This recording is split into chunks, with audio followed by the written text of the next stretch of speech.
Welcome to Real Estate Coaching Radio, starring award-winning real estate coaches and #1 international best-selling authors, Tim and Julie Harris. Real Estate Coaching Radio is the nation's #1 daily radio show for realtors who demand authentic, real-time coaching. Get ready for fluff-free, unfiltered, full-strength honesty about what's truly working to get you into action, helping others, and making money now in today's real estate market. Now to our hosts, Tim and Julie Harris. 3, 2, 1, and we're back. And Julie, it is Monday, February 8th, and we have a really great show for these guys today. And actually for the next few days, we are talking about the ever importance of systematizing your business. Actually making your business into a system is the thing that you should be focusing on along the way while you're learning sales skills. By the way, learning sales skills and learning how to be a proactive lead generator in itself is the most important system that you'll ever really have to master in real estate. And we've said this before, and sometimes we say this as a joke, but it's really not a joke. If there's ever only one thing you get good at in real estate, it's basically mastering the system of being a proactive lead generator. You can be terrible at literally everything else, but if you can be a proactive lead generator, specifically going after listings, then you will not have any worries that you cannot make go away with more, guess what, proactive lead generation. This is very true. You know, our old broker used to have a saying, doesn't matter what's wrong with you today, getting a new listing will fix it. Yep. So, and that's really true. I mean, put yourself in that mindset, right? So, you know, even if you have a bunch of pendings, how great do you feel when you take that next new listing and, you know, add to that, lather, rinse, repeat. So today we're talking about the systematization specifically of a spoke that every single listener should be working their entire career, and that's their past clients and centers of influence. You remember when we had our event about, what was it called, the top 100 agents in real estate, and you were interviewing some of these very, very experienced agents that had literally thousands of past clients. And I'll never forget this. You asked if you could change one thing looking back, what would it be? Let's describe the event just like. Sure. So we were in, I think that was Montage, Yes. right? Mm-hmm. Montage, Laguna Beach, circa probably about 10 years ago. And it was, in order to be in the room, you had to pay $5,000. And I don't think it was 100 people, Julie. I think it was like 50 people Maybe that were in the room. maybe, Yeah. yeah. And essentially, you also had to have a certain level of production criteria. People flew in from all over the country to go to this thing. And everyone was given, the room, the chairs were set up like a horseshoe, basically, or like a U, you know. And essentially, each person in the room, they didn't have to, but each person in the room would then be given the opportunity to present something that they were obviously an expert at. And remember, these are not just casual top producers. These were the absolute cream of the crop. And what Julie's describing is, I mean, it wasn't a surprise to us, but it was a surprise to everyone in the room. Because someone would come in and, you know, they'd be selling 500, 600,000 houses a year or whatever, and everyone had heard of them. And maybe they're on New York Times, you know, top agent list and Wall Street Journal Big list guns. and all. Yeah. I mean, really, and the thing that all of them said wasn't that they wish they would have spent more time on, you know, essentially buying business or branding or marketing. All of them said the same thing, that they wish they would have spent more time on their centers of influence and past clients, because they've realized over the years. And I remember when you and I had this epiphany in our real estate business too. Sure. When we got in the business, we had no centers of influence and past clients. None. In our first year in the business, we sold over 100 houses. You know, this is back when we were in our early 20s, basically right out of college. Mm-hmm. And that experience basically for the first, 2-3 years was basically just going after new business. But I remember on the 4th year, you and I we were always very good at tracking, dry erase boards, the whole thing. Everything is part of the real estate treasure map. Julie and I essentially created and honed while we were selling real estate ourselves. So I remember it was like, it may be the 3rd or the 4th year. We had this big, huge dry erase board, and we track where every single closing. Our goal was always to sell, between 100 and 200 houses a year. We didn't basically just sell houses just for the sake of, hitting a higher sales number. We always based our sales goals on what our specific, savings and investment goals were. So if we wanted to buy 5 new rental properties that particular year, and it was going to take this amount of money, and then we knew our business and personal overhead was this amount of money and whatever, we'd add all those things up, divided by our average sales transaction. That would be how many houses we'd had to sell that year. It sounds like a familiar podcast. Yes, it does. Well, that's how we formed our business, and that's how we formed our coaching business. And that's how we formed every business, because we want to basically make it so that we're never losing fact that the purpose of the business ultimately is to produce profit, because without profit, you don't have a business. You don't. It's just essentially, it's a non-profit business in its very sense. But I remember this dry erase board marking down all these listings. It was about halfway through the year, and we obviously had a lot of buyer sides too. And this is when we did have buyer agents too. We had 7 buyer agents that we did have a team. So when we talk about the fallacies of the team model, Julie and I were in real estate when you could still make good margins off your team members because there weren't as many ways to generate leads, and so in paid ways. And so the agents that would come work for you would be expecting to do their own proactive lead generation. And so you actually had good margins on your buyer side of your buyer agents. Whereas nowadays, every time I've done a spreadsheet for someone in the last probably 5 years, in most cases, the buyer agents and their teams are actually operating at a loss, and the person running the business is subsidizing it through their own cash flow that would normally go to their profit from the listing side of the business. Anyway, I don't want to drive down on that too much. But what we discovered by looking at all these closings were that by the time we were in the business for 3 or 4 years, right in there, the business was almost all, 50% of it, 60% of it was coming from centers of influence and past clients. And I remember what we were very good at tracking. And so we actually were able to look at sort of the genealogy on some of these referrals. And what we discovered was, like you'd say, Julie would say, for example, maybe she got a listing lead from somebody in her orchestra, right? Julie was a professional musician. So someone in her orchestra would send her a listing lead. Well, that listing lead, if we just put up their referral from Betty and, the flute section, that would have been, as far as most agents go. But it turns out Betty would have been a referral from somebody who was a referral from somebody. And so when we started tracing the genealogy of these, is what we saw was there was what would the word be? Exponential. Yes, effect on some of these centers of influence of past client bloodlines, basically. So when you looked at the genealogy of the business, it wasn't just a referral, essentially using... It wasn't a one-off. It wasn't a 1-degree referral. Yeah. Sometimes it was a 5- and 6-degree referral. And that's after we've been in the business for only 3.5 years. And so we obviously had the epiphany that we needed to then do a better job with our centers of influence and past clients. And that's when Julie and I realized that just mailing them a newsletter and emailing them and all that wasn't sufficient. So we started actually calling them. And then our business really took off. And the experiences we had calling them, and Julie was really good at it. She's actually better at it than me. I don't think anyone's going to be particularly surprised about that. And she started calling the centers of influence and past clients, and we'd start getting more and more referrals. And the experience, I remember when you and I really started doing that in a disciplined fashion, like a certain number every single day. I remember the experiences we had because I would listen. You and I shared this big office above our garage, and I remember you and I would do it at the same time, and I would hear you having these conversations, and the people were always like. I had these experiences too, but I just remember specifically with the referrals that came from your personal center of influence. They're always like so glad to hear from you, and then they're always like they would almost rack their brains trying to think of a referral for you. Yeah, and that gets easier the more you do it, Yeah. of course. So yeah, I think most people would be surprised that experienced agents say, you know what, I absolutely need to do a better job of that. And as coaches, I think we can absolutely corroborate that. It's one of the things that we're always making sure that they're doing. But don't just take it from us. Listen to this NAR statistic, okay? So here's the facts. According to NAR, 77% of sellers interview one agent before they list their property. So here's the question. Is it going to be you? If I called your database right now, would they name you? Because 89% say they would hire their previous agent, but only 26% actually do. I think that statistic right there shows you that everyone needs to do a better job of this.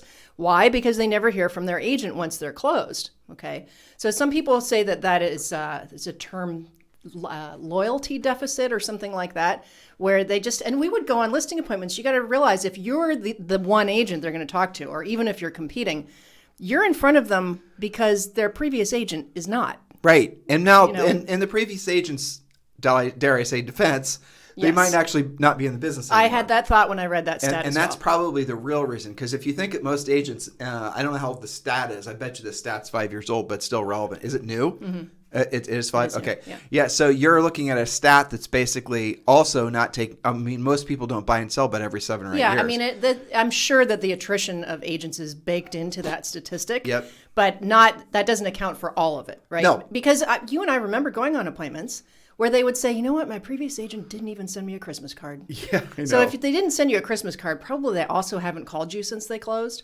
And some of them were a little bit pissed about it. You know, they'd be like, I never really even heard from them after we closed. I wouldn't say the word was pissed. Pissed was disappointed. They were disappointed. Yeah.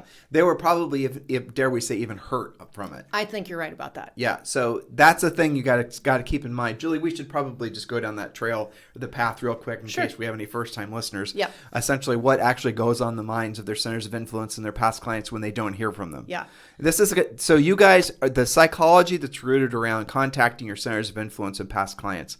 When you talk to even experienced agents, guys, trust me, this feeling of, not wanting to be perceived as a, desperate, pushy car salesman type, that is an emotion that will never go away no matter how many houses you sell and how successful you become. People will always have a natural, you get more efficient at it. You basically become a little more calcified to it, but you're always going to feel a little nervous before you do any kind of prospecting. And that's just the way it goes. And you can't take that edge away, but you do come, like I said, you become a little bit more calcified around the emotion of it, but it's always going to be there. So let's just say it that way. It doesn't go away. And I'll talk to agents that are, huge producers that have been in the business forever, and they will, often arm wrestle me not to actually have to pick up the phone and call their centers of influence and past clients. They just assume send them gold Rolexes every month and pick up the phone in some cases, just because they don't want to have that or emotion. do a recipe card, postcard plan. Right. And so this is the point I'm trying to make is when you don't directly call. Did I say email, Julie? No, not Did I yet. say Nope. drip? Nope. Haven't been dripping. No dripping. Did I say social networking eyes? Nope. Okay, call. When you call your centers of influence in an era where everybody else does things passively, you immediately make a huge impact on what they think about you. Now, I want you to think of something. And I have a question, and this is the question I ask, especially when I come across, top producing agents that won't call their centers of influence. You tell me one positive benefit of not calling, other than, obviously you don't have to overcome your emotional response, right? What do you get from not calling? And if you start analyzing why you don't call by answering that question, you quickly figure out what you're really trying to do is, like I just said, you're trying to essentially make it so that you don't have to overcome your, I'm going to call it irrational fear of calling your centers of influence and past clients. But when you don't call them and you don't ask them for business, what is it that you're actually telling them about you? Or what is it that you're telling them that you think about them, right? Your centers of influence and past clients. So your centers of influence and past clients, they know you're in the real estate business. They're going to assume that you're, somewhat successful and the whole thing. But when you don't overtly ask them for business, what message are you sending to them? You tell me. Is there any good message you're sending them by not asking them for business? Nothing good. And, no information. Would you say people generally think positively about no information, or do they generally go down a fairly negative rabbit hole, such as they're too busy for me? Or my business, I'm only in a certain price range. Sure. Okay, so when Julie and I were selling real estate, we tell this story. It's actually in our book, but it's really important. And again, experience this yourself as I'm telling this story. So Julie and I, every morning, would go to the Starbucks. Now, I want you to remember, we worked out of our house, but we'd go to the Starbucks every morning, and here's the reason why. Because there was always a long line, and we sold real estate in New Albany, Ohio, and there was always a long line at the Starbucks because, it was Starbucks and it was in the morning. And it was on the way to the freeway. Right. Even when it was cold, there was a long line. And the gal that managed the Starbucks name was Tristam. And Tristam actually ended up buying a condo from us. But we got to know her. She actually had Starbucks sponsor some of our charity events we do in New Albany, the pumpkin drive and all that good stuff. In any event, Julie and I would be in line, and the line would be long, and she'd always shout out, "Hey, Tim and Julie, how's the real estate market?" Or she'd say something like that. She'd start a conversation for us almost every morning. And sure enough, we'd end up having conversations with people. And after a while, we got to know all the people. It's like if you do things on a regular basis, like going to a Orange Theory or going to a Starbucks and whatnot, and people start to recognize you and feel comfortable with you, that's a great, easy way to build your centers of influence and past client. Anytime you're going to be around the regular group of people, you're going to actually make a lot of lasting friends. And even a silly line of Starbucks, everyone's feeling the same thing. I want my caffeine hit. I don't necessarily want to be here. I want to go through, I have to go to work. So everyone's sort of sharing the same shared misery, right? And so that in itself, that shared experience sort of bonds you in an odd way. Just like when you go to an Orange Theory. We've had, since we started suggesting agents go to Orange Theory or some other organized fitness workout thing. But the beauty about Orange Theory is that they force you at the beginning of the Orange Theory to sit in a room basically around all these people. Again, if you're a huge... Well, now you have to stand outside around a bunch of people. Right. Yes. So anytime you're going to be put in a... Now, the Orange Theory, the reason that's also a great environment for meeting people is because everybody's there, knows that they're about to have their ass kicked. You will suffer together. You're going to suffer together. And you guys probably know this, but anytime a group of people go through something stressful, that has a sort of lizard brain way of making people that much more bonded together. So that's a nice thing about the Orange Theory. So and one of the things we suggest is you actually go to Orange Theory on you go to 2 different classes. So like on Monday, Wednesday, Friday, you go to maybe the 8 o'clock class. On Tuesday and Thursday, you go to 11 a.m. class or whatever. You guys get the idea. That way you're getting to know different groups of people. And you'll find that every time you go to one of those classes, you're going to run into 50% of the people that are just going to become Regulars, your friends. yeah. Right. And then you're going to start doing referrals out of that. Well, the Starbucks works the same thing. So anyway, back to my story. So we're in line at the Starbucks, and every morning, this is for years, okay, guys?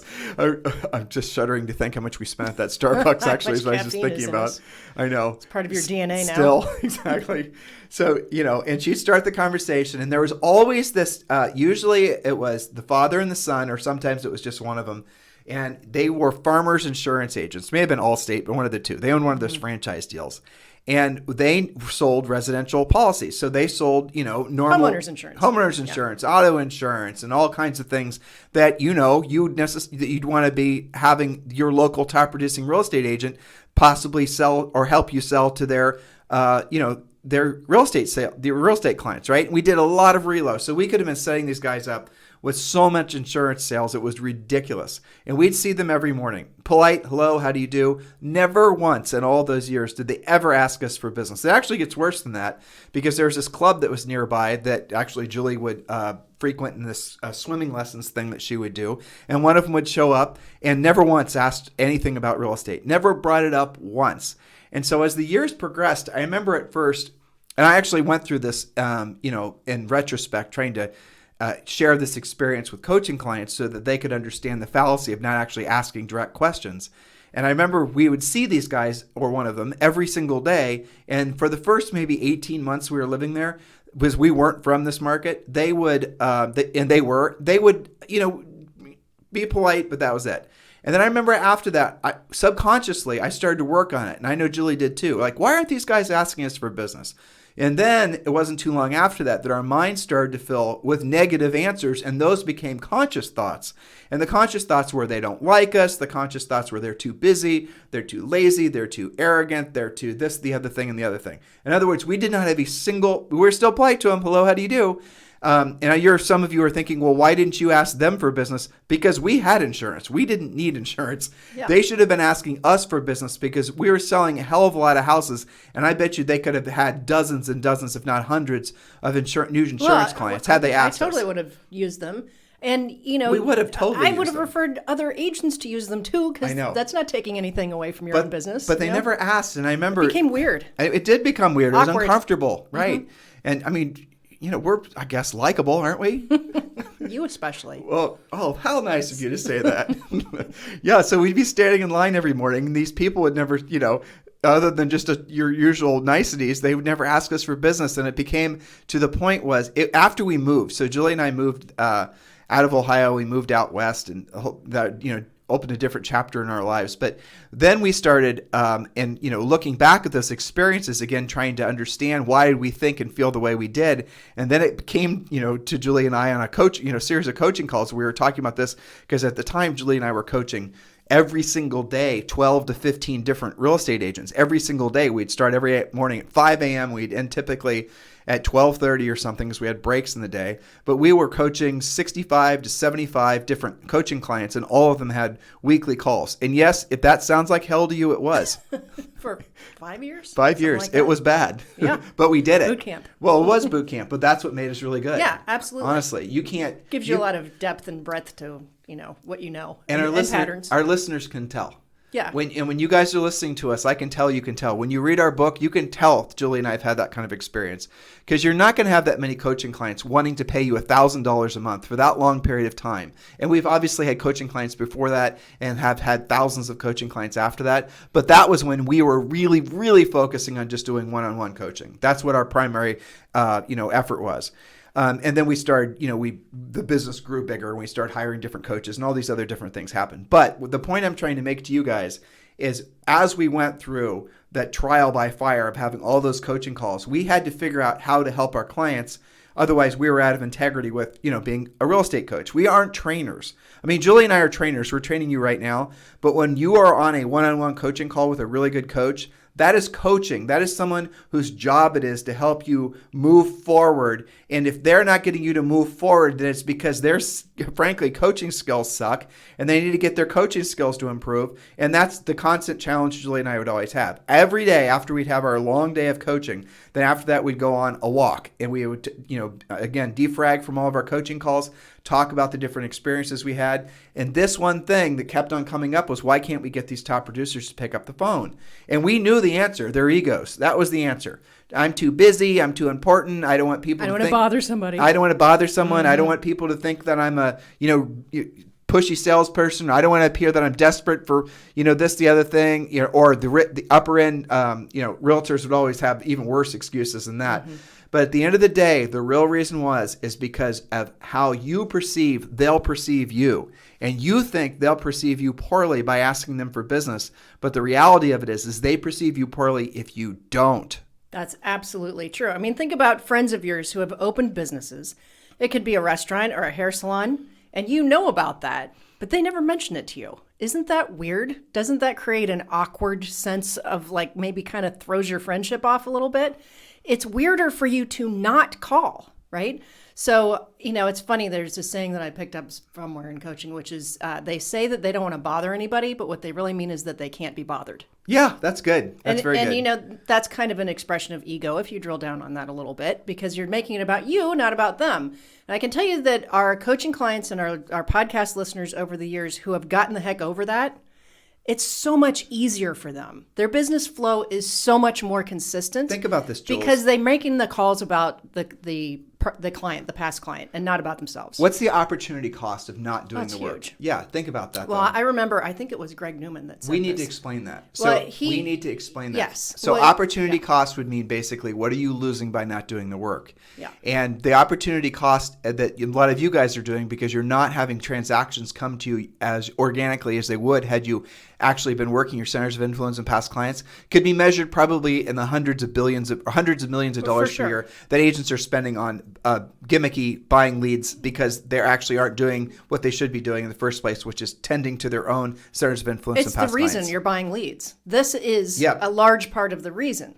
And back to our montage event, when you asked Greg Newman, who I don't know how many thousands of past clients he has, he said, I realize now that I would have saved hundreds of thousands of dollars buying, whether that was marketing your way there or, paying for leads, when all I should have been doing is a better job with my database. And I thought that was really powerful, especially coming from somebody like him who has so many past clients anyway. You would assume that, he wouldn't say something like that it would just start turning. And he said, I had to buy too much business. They don't come to you guys. You have to go to them. And in this day and age where everywhere someone turns, especially because of social, it's very confusing. It's called oversaturation. Yeah. Real estate agents are essentially oversaturating in all the digital channels. That's the reason that this stuff is basically a fallacy. It doesn't really work, never really worked. You don't need to worry about your brand. Your brand will be developed along the way. It's called your reputation from your success helping solve problems, which is called selling a house. Okay? Did you get all that? Because that's the truth. Right. That's the bottom line. And thinking you could shortcut it by buying it is not true. I was actually listening to somebody that I know, I haven't talked to in a long time, talking about, he was one of these YouTube influencers actually in the car world. Oh, gotcha. Yeah, okay. We had met him at a car thing in California or something. Anyway, who knows? But here's what he was saying, in essence, is that he was making really good money off of all of his car videos. He would do videos on new cars mostly. That's by good money, like low seven figures. But he said he's noticed that his views were going down, and his views were going down not because it doesn't make sense. Why would his views go down during COVID? Well, the answer is because there's more people because of COVID making car videos, and the algorithm for YouTube had actually changed to the point where essentially what he had done, all that content he had created, was essentially starting to pay him less because it was getting less views. And that goes back to the main point of the podcast we did last week. I think it was on Friday, where, would you build your castle on someone else's land? And that's ultimately what you guys do when you're spending money on anything. You're looking for example, if you go do a whole bunch of social networking stuff, there's really no accumulative benefit from doing that work. You do a video, it goes up, and then it's lost forever, right? It has maybe a 20-minute or a 24-hour benefit. Even on this Clubhouse app, which, trust me, guys, everyone's going to be talking about that very shortly. Those are one-and-done conversations. They're not recorded. They're not replays. Once that conversation happens, it's over. It's live.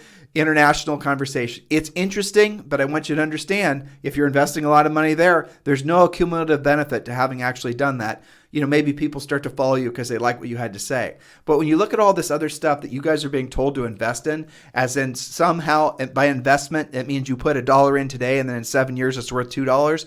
That is the exact opposite of what happens in social networking, because you guys are building your castles on somebody else's land. You don't control the customer. You don't control you have to somehow get those people that are listening and watching your content. You have to get them off that platform, and then you have to get their permission to communicate directly with them off the platform. Otherwise, you're going to lose everything that you were thinking you were working towards, with the idea that one day, someday, hopefully, breathe deep into the hopium juice, that you're going to somehow magically start getting business from all those sources. You guys understanding what we're trying to say here? Doesn't it feel like practical, tactical common sense, what we're trying to express to you? It does, and it's so real world. While you were talking, I was thinking of two very specific examples that, reasons that you need to be talking to all of your people all of the time. Okay, one sad and one happy. The sad one is that we have had several reports of people who have lost their jobs, can't get them back, don't know what to do. The assumption is I'm going to be foreclosed on, that nobody even knows what a short sale is really, since the market's been hot so long. And so what does that person do? Usually they get bad information, no information. Somebody like you guys need to be talking to that person to get them out of their house. We talked about this on podcast last week. Get them out while they still have equity, or help them get a forbearance so they have enough time in their house to get a job. Okay. So if that person knew that you know how to help them, but you didn't bother to call, you've just lost that business. You haven't earned the right to have that business. Exactly. It's like we were doing, I'll never forget this. We were doing I'll never forget this because the guy I said this to is really huge, right. And I'm not. Yeah. And so we were in this really too small of a room. We were in Hawaii, and there was this really big guy who I later found out was an ex-FBI guy. So if you're listening, I do remember this exchange. Do you remember his name? It'll come to me in a second. He was a really nice guy. Yeah, remember you wrote us that really nice letter? Yeah. Anyway, so he stands up and he asks the question. He said, why didn't I get this listing? You did all this. He basically ran down this list of gimmicky things that he did trying to get the listing. And, the seller ended up choosing somebody else. And my answer was, you didn't earn the right to win the listing. You weren't good enough. You got beat. That seller chose somebody else because of what that somebody else was able to make them, think that they could do to get the house sold. You didn't earn the right to be that seller's representative. Isn't that the bottom line truth? Isn't that the answer? But who else would have said that? Nobody. Nobody wants to hear it. Nobody wants to hear it. The whole room gasped, right? I like doing that. It's fun. I know. Well, because what do agents go straight to? The other guy must have overpriced and undercommissioned. They bought the listing, or all of these other non-related to your skill excuses. Right, exactly. So that's like everyone gets a participation trophy anymore, it seems like.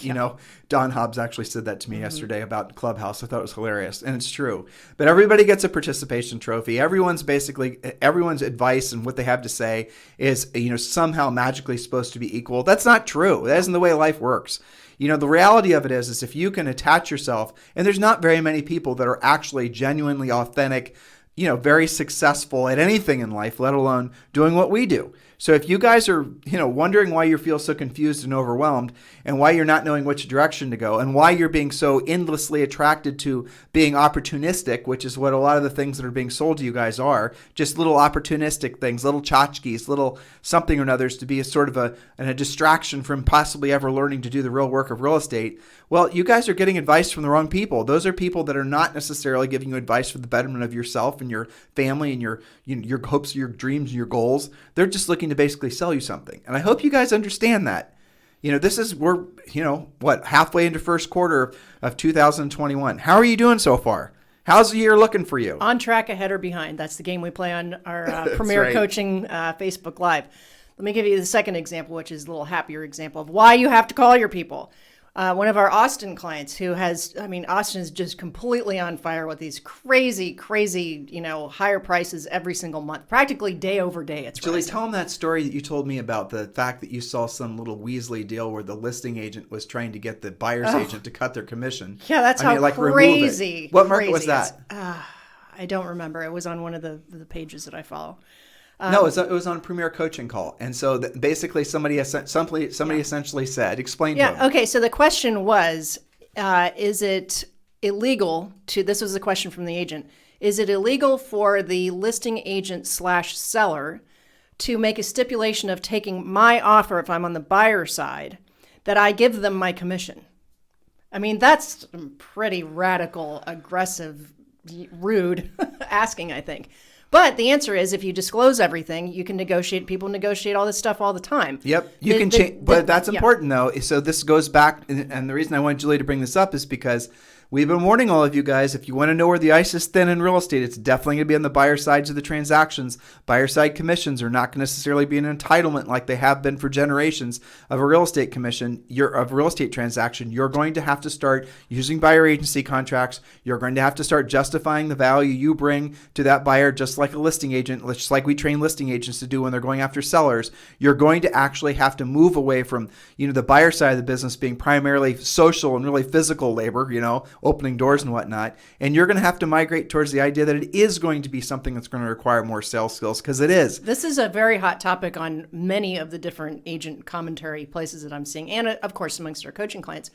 And it's always having to do with the buyer side, always. I mean, One of the hottest I think Inman's running a story about when is it okay to reduce the buyer side commission, because that's something that's going on right now. Well, the industry is going, this is all basically, this is the iBuyers guy, though. If you guys want to know where this is all getting started, Zillow and Open Door, again, we talked about this in the podcast before, but I'll just bottom line it for you. They've been testing out in different markets, and this is, I don't remember the exact numbers, so don't hold us to it. But the gist of it was they determined that there was no detrimental effect to getting one of their flips sold, Open Door or Zillow, if they reduced the commission down. I think it was a smidge less than a point and a half, right? Yeah. So they can reduce the commission down to a point and a half and still get it sold. And there's no difference to the house getting sold or not. So why the heck would they pay 3% or 2.5% if they can pay a point and a half?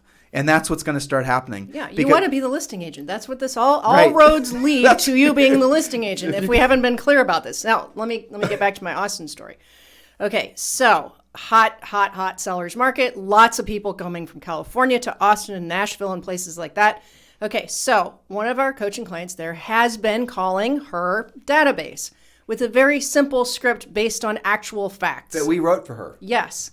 It basically you're missing a good point. Go ahead. Okay, Julie and I are on a walk. She forgot the beginning part of this story. Yeah. I didn't know you were going to tell this story. Yeah. So you and I are on a walk. It was about a month and a half ago. Yep. You get this sort of panic text from this coaching client, to which I said, call her, don't do it now, Julie. We're on a walk. Yeah. And Julie said, this is a really good client. I really want to make sure this gal's really obviously having some sort of, existential threat, emotional response to something. And Julie called her up while we were on our walk.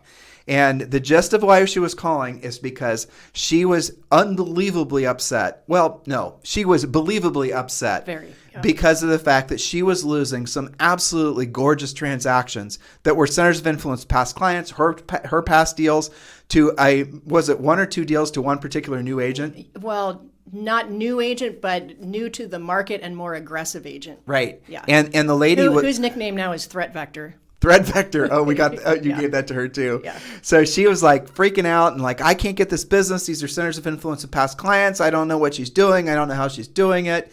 And then it was, I was listening. Julie was talking to this lady, and Julie was kind of, going down the normal coaching routes with her, and different things that she was trying to help the gal self-discover that. But the essence of what was going on is this other agent was simply calling these, cold calling these. Is that right? Yeah. She was cold calling and basically giving them blind offers on their houses. Yeah, well, this was specifically on one of our clients' older expireds, okay, that expired at a price pre-COVID that back then, it does take longer to sell the very high end, okay?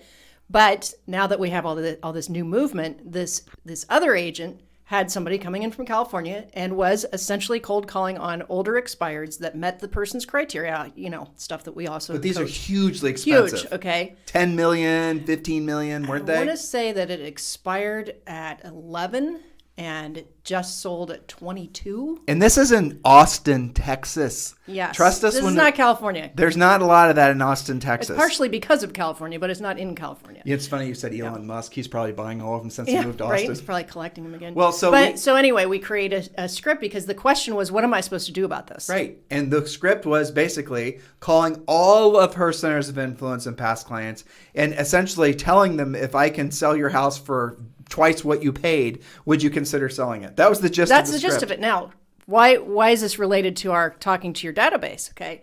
Because one of her people that she called said, if you have people like that will pay that for this neighborhood and you didn't call me, we wouldn't be friends anymore. So, this stuff does happen. And especially in a hot seller's market where people are talking to each other, there's pocket listings all the time. Everybody's excited about real estate. Everybody's being more aggressive. Probably 90% of what I see agents having questions about in coaching and also just online stuff, it has to do with fighting over procuring cause and stuff like that, where the listing agent did this to me, right? They're feeling victimized. And in fact, the listing agent was just doing their job most of the time. Yeah. And so, but the takeaway... listing agent always wins. The takeaway is she hadn't been calling them before. And had to get this painful lesson to probably then, a $250,000 or $300,000 lesson. Yes. As Rory used to say, won't do that one again. How much did that one cost you? Yeah. Well, and that was a painful thing, but it made it more obvious that everybody needs to be talking to their people. Calling them, whether that's because you discover your next call they really have to sell because they didn't get their job back after they were furloughed, or because they're in a hot neighborhood where you can absolutely cash them out better than ever and then turn them into a buyer for yourself, and because you're involved in the entire transaction, you have a lot more control. That's another thing that I see amongst our coaching clients. This is very interesting, that actually do this. Okay. When they actually do this, they are connecting people and doing both sides of the deal instead of being in competitive situations, because they're looking at their database as shadow inventory. Everybody's complaining not enough inventory, right? Look at the people who are in your database. That's your own private MLS to go into. When you've got wayward buyers that you can't find anything for them, go look towards your own past clients. But beyond that, Julie, even if you seriously, if we were to get back into real estate right now, and let's say we're selling real estate here in Dorado, Puerto Rico. Yeah. In Dorado, Puerto Rico, where we live, houses doubled in the last 12 months in value, which is insane. Insane. I mean, I can't even. Up into the upper echelon of price ranges. Yeah, there's houses here now that are basically selling in the, 10, 20, 30, 40 million that were, I know of several houses that when we moved here about 2 years ago, 18 months ago, they were for sale. You could have picked one up. And these are expensive houses too, guys. And trust me, Julie and I always are walking around a little bit of with our mouths open and that we live here. Trust me when I tell you we don't take any of this for granted. We're just poor kids from Ohio. But there are houses that when we moved here probably were worth like $850,000, $1.2 million, like a golfer or whatnot. Yep. And now the sellers are turning offers down with, basically not even for sale. In you sell it for in the threes. Same house built probably back. Not in even the 90s. rehabbed. No, not even rehabbed. Yeah. Right. And so what I would do, if just based on what we were just talking about, if I were serious about getting in, obviously building listing inventory, is I would just call every single soul. Absolutely. And I would just say, Julie, we've never met before. You've got, a great house over at 123 Elm Street. Actually, it'd be 123 Palm Grove Street or something, right? We're in Puerto Rico. And if I could bring you an offer today for roughly twice of what you paid for it, what would you tell me? Yeah, bring it on over. Yeah, you would. You'd say, bring it on over. Well, and then you would also, of course, say, well, where am I going to live? And now you just got another deal. Right. And maybe they have no place to move. Maybe they are just going to look at it as an opportunity to move, take their money off the table, frankly, and maybe they could do a lease back from. We've known people here, and we have coaching clients. The thing that on the buyer side transaction will often get your house, your buyer side offer accepted if you give the seller complete flexibility out moving out. Mm-hmm. In other words, let the buyer or the seller essentially lease back for the buyer for a year maybe. And I know that puts a pinch on your buyer, and everything is on blah blah blah blah. But if it's different between getting the house and not getting the house, you're going to have to always be thinking about what's going to be motivating the seller, and it's almost always going to be the convenience of, frankly, having an easy move out, going from one house to the next, all this stuff. But the moral of the story is, in a market like this, obviously the lowest hanging fruit you've got is your centers of influence and past clients. We are not opposed to sending them things and dropping off things and doing all the gifty things and all the rest of it. But what I'm here to tell you is that stuff is oversaturated, especially in the digital fronts. So the most effective thing all of you guys can be doing today is picking up the phone and calling your centers of influence and past clients. Remember, it was centers of influence and past clients. I know some of you don't have any past clients, but you do have centers of influence. Yes. They're called your friends, your family, the people you do business with, your old neighbors, your new neighbors. And those of you who are in our Premier Coaching Program, we have this list of memory joggers of all the places you might go to form your own list. I think that's in the treasure map too. Yeah. Well, I need to tell them how to get the treasure map for free. Mm-hmm. And here's the other thing. Do not say I need to get my CRM together before I start doing that.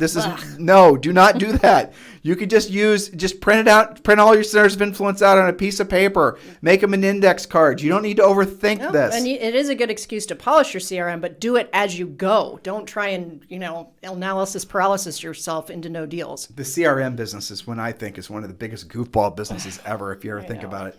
Because I don't know if you guys know this, but most of the CRMs that you guys are subscribing to are all based on the same root software. And so what happens is these CRM marketing companies, they get the software and then they move things around, change the colors, change the font, make things look the same. But they are just basically reselling somebody else's software with their label on it and marking it up like 1,000 times for you guys.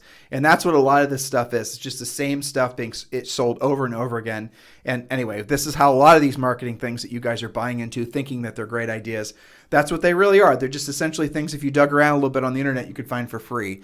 Anyway, if you'd like to get the Real Estate Treasure Map, thinking of for free, the Real Estate Treasure Map is your fill-in-the-blank 2021 business plan. If you haven't done this yet, make sure you do it immediately. Text 2021 to 855-685-1045.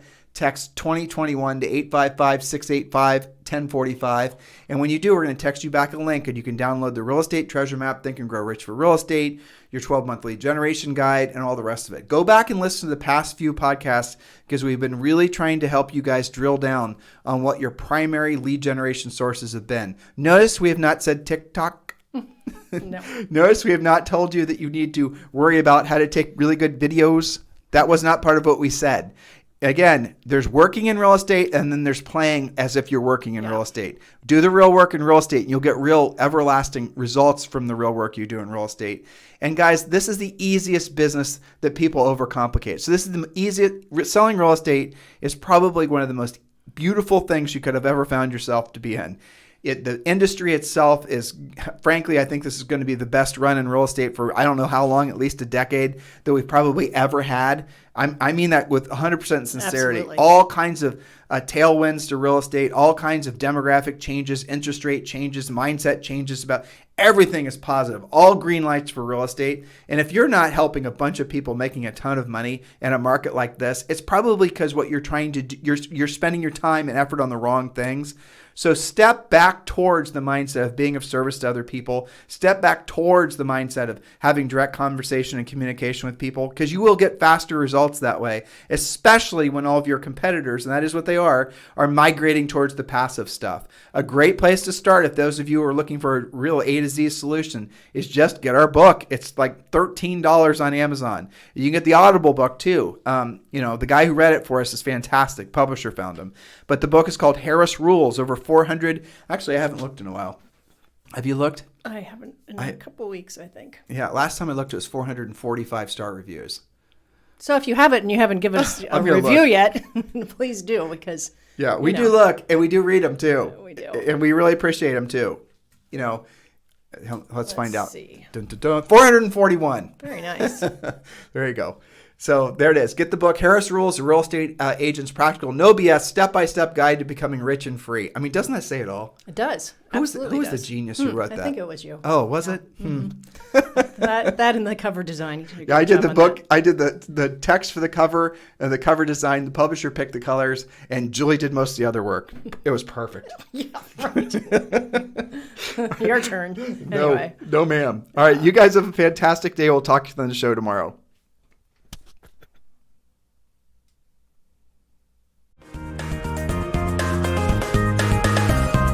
This program has been a presentation by Tim and Julie Harris, Real Estate Coaching. For more information on our real estate coaching and training programs, visit our website at timandjulieharris.com. Remember to tune in weekdays at noon for upcoming shows, and until next time, thank you for listening to Real Estate Coaching Radio with Tim and Julie Harris.